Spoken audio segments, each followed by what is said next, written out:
You're sitting in a quiet room. Nothing is wrong. And yet, somewhere in your chest, something tightens. The silence stretches. And instead of feeling peaceful, it starts to feel like waiting for something to go wrong.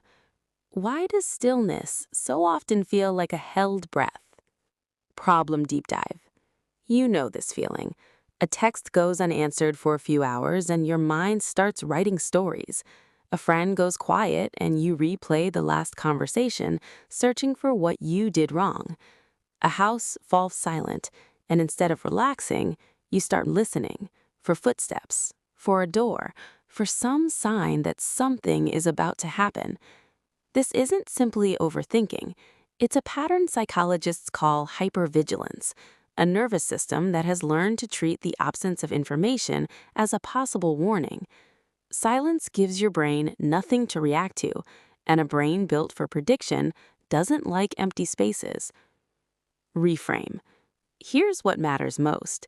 This isn't a flaw in your character. It doesn't mean you're broken. It doesn't mean you're too sensitive. It means your brain adapted. At some point, silence may have come before something painful, a sudden change in someone's mood, an unexpected argument, someone withdrawing without explanation. Your nervous system noticed that pattern, so it learned to stay alert. Not because danger is always coming, because once upon a time, being prepared felt safer than being surprised. Your brain wasn't trying to make you anxious, it was trying to protect you. Psychological mechanism. Your brain works like a prediction machine. Neuroscientists describe this through a framework called predictive processing. Instead of simply reacting to the world, your brain constantly guesses what will happen next. Those predictions come from your past. When life is predictable, your nervous system relaxes. But when information is missing, your brain doesn't stop predicting, it fills in the gaps. If your past taught you that silence often came before conflict, your brain begins expecting conflict, not because it's happening now, because it's happened before. Research on the brain's amygdala also shows that it responds rapidly to uncertain or ambiguous situations. Long before your logical mind says everything is probably okay, your body may already be preparing for danger. That's why your heart beats faster, your muscles tense, your thoughts race. The silence itself isn't hurting you. Your prediction of what the silence might mean is. Your mind isn't reacting to reality, it's reacting to possibility. Practical framework. You don't have to stay trapped in this pattern. Your nervous system can learn a different one. 1. Name the process instead of believing the story. When anxiety appears, remind yourself, my brain is predicting, not perceiving. That small shift creates space between you and the fear. 2. Calm your body before convincing your mind. Take slow, extended exhales, relax your shoulders, unclench your jaw. Your body often accepts safety before your thoughts do. 3. Ask what you actually know. Instead of asking, what does this silence mean? Ask, what facts do I actually have right now?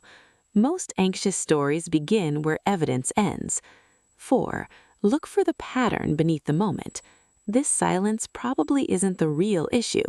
It's reminding your nervous system of many silences that came before. Recognizing that distinction helps loosen its grip. 5. Practice sitting with unanswered moments. Allow a message to remain unread for a while. Let plans stay uncertain. Stay with the discomfort without immediately fixing it. Each experience teaches your brain that uncertainty doesn't always become danger. Integration. Here's the simplest way to understand it. Your brain doesn't naturally experience silence as neutral. It experiences silence as unfinished, and unfinished things can feel risky to a nervous system built for prediction. But missing information is not the same thing as bad information. Silence is not evidence that something is wrong. Sometimes it's simply the absence of noise, nothing more. Quiet, empowering close. You don't have to fill every silence with meaning. You don't have to treat every quiet moment like the beginning of a disaster. Your mind learned to brace. That made sense once, but you are allowed to teach it something new. You are allowed to sit in a quiet room without waiting for it to break, to let silence be exactly what it is, not a warning, not a message, just stillness. And perhaps for the first time, that can be enough.